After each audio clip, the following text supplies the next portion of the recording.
Welcome back to the Everyday English channel. I'm Michelle, and today is episode 5 of our 30 podcasts for beginners. Do you want to stop sounding like a textbook? Do you want to sound more natural, more confident, and more like a native speaker?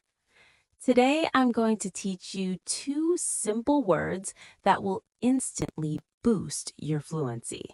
If you're ready to level up your English, make sure you've hit that subscribe button. Let's dive in. In school, we learn to say, "Yes, I'm a student."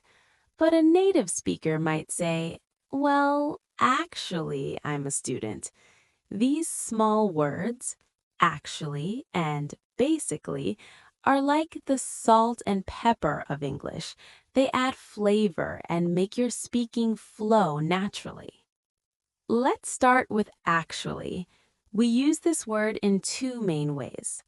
Number 1, to correct someone politely. If someone says, "You live in London, right?" and you live in Manchester, you say, "Actually, I live in Manchester." It sounds much friendlier than just saying no. Number 2, to share something surprising. "I thought the movie would be boring, but actually it was great." Now, let's talk about basically. This is your best friend when you want to explain something long in a short way. Imagine someone asks about your job. Instead of a long story, you say, "Basically, I help people learn English online." It tells the listener, "I am going to give you the most important information now." Here is a secret. Native speakers use these words when they need a second to think. If someone asks you a difficult question, you can start with, "Well, basically." This gives your brain time to find the next words.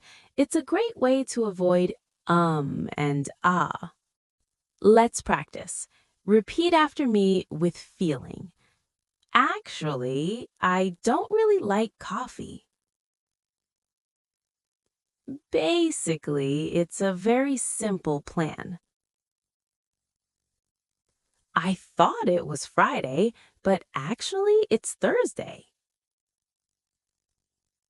Remember, don't use them in every sentence, but use them to sound more natural. Episode 5 homework. I want to know a fun fact about you. Use actually or basically in a sentence in the comments.